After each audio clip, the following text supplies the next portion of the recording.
When it comes to personal finance, one of the most popular rules that you'll hear about is the rule of 72. Now, this rule can give you all sorts of good information, but for most people who are just starting out in their personal finance journey, those who are starting to save for retirement, it's a good idea to absolutely ignore this. Double stamp. You can't triple stamp a double stamp, Lloyd. You can't triple stamp. So, what we're going to talk about in this video is number one, what the rule of 72 is and what it tells us. And then number two, what we're going to talk about is why most people should actually ignore the rule of 72 when they're getting started out. If it's your first time here, my name is Chris, and I've been teaching for a little over 20 years. I'm currently a faculty member in higher education, and what I like to talk about is personal finance. So, if you're interested in personal finance, travel hacking, and being able to travel for pennies on the dollar, this is your channel. So I would encourage you to give the video a like and also subscribe to the channel if you've not already done so. So first of all, I want to talk about what the rule of 72 is. What does it tell us? And basically all this is an attempt to explain how long it's going to take you to double your money if you have it invested. So let's take, for example, that you have a money market account.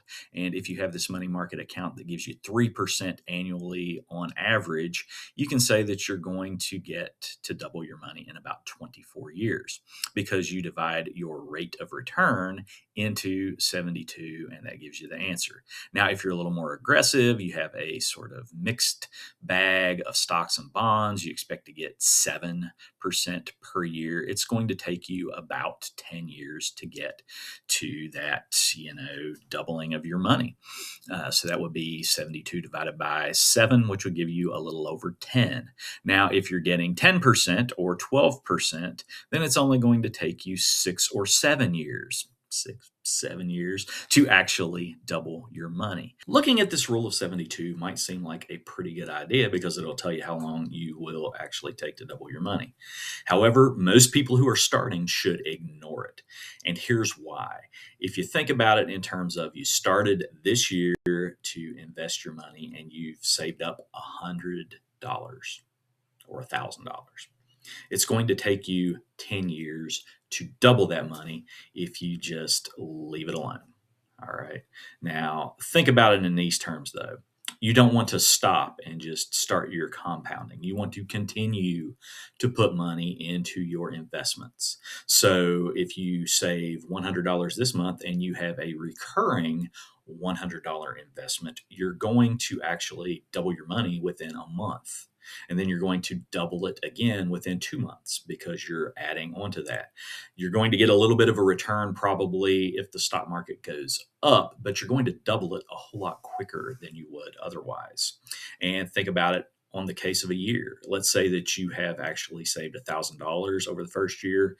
If you stop investing, it's going to take you probably somewhere between 7 and 10 years to double your money if you've put money into stocks and bonds.